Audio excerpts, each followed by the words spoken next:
Israel tonight is sending its troops into the streets and cities throughout the country, all part of an effort to try to stop weeks of violence and deadly attacks by Palestinian terrorists. It's also closing off sections of Jerusalem, making it easier for its citizens to obtain gun permits and to buy guns. 3 Israelis have been killed, at least a dozen more injured over the past 24 hours, a number of shootings and stabbings around Jerusalem.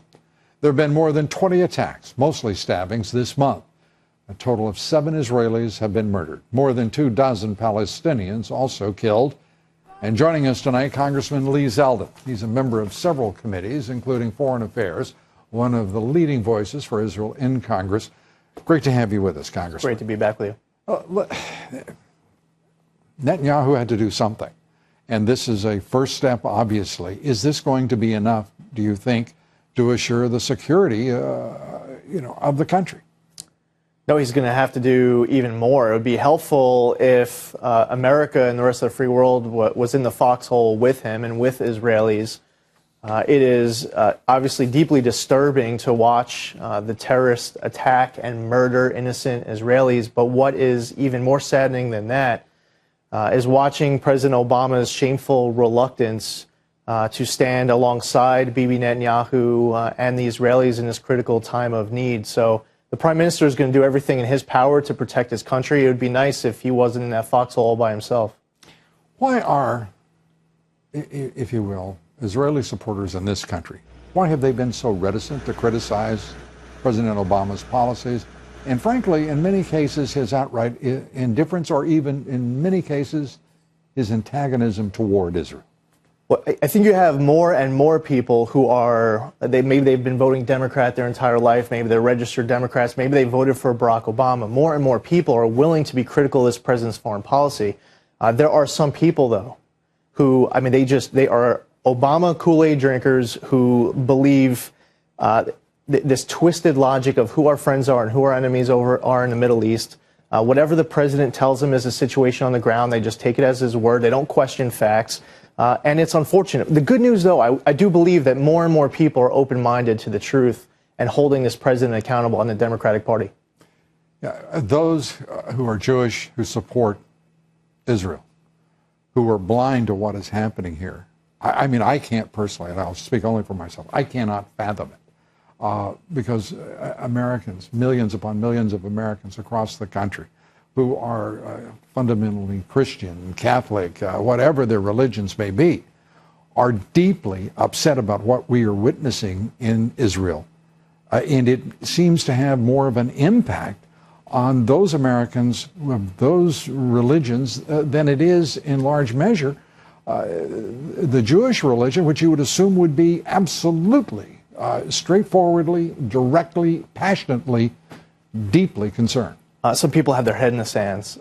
It was a year ago. You had Hamas firing 12,000 rockets from the south, Hezbollah firing 12,000 rockets from the north.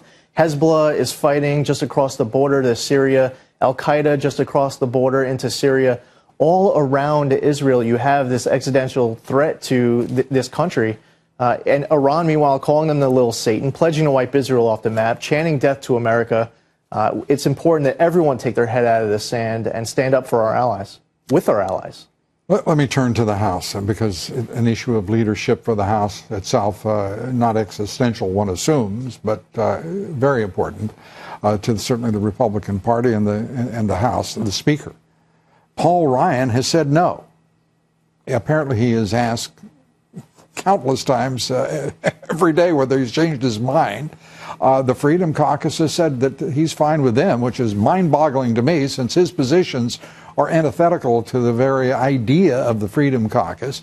What is the basis of his standing, even as he insists that if he were to be Speaker, he would have to have absolute obedience from every Republican? I never heard of such an American institution dominated by such an authoritarian. Oh, wait a minute, I did. There is a White House figure as well. So I just got there in January. Over the course of several months in Washington, I have watched this man, and I spent 4 years at the state legislature level as well. I've never seen a legislator receive more respect from his colleagues on both sides of the aisle. It's something the way he he presents himself, he makes his argument. There are people who disagree with him, but still respect him. But the fact is, he keeps saying no. Every single day he says he's not interested in doing it. Will the party be better off? Will the House be better off if he were to say yes? Yes. So you support him? I would be supportive of him. I will say that Is he your favorite? I would like to see Trey Gowdy get in the race. I'm a little biased towards Trey. Trey is, he's a remarkable mind. He also says he doesn't want it. He also says he's not interested. So maybe Lou Dobbs for Speaker. Yeah. I mean, we're going through our list of people here. Trust me, Congressman, you don't want me running things in the House of Representatives. You don't want me in that town, as a matter of fact. It's better for Washington, I say, out here. Congressman, it is always good to see you. Same here. Appreciate it. Thank you. And good luck with it all, as they say. Thank you. Thanks so much.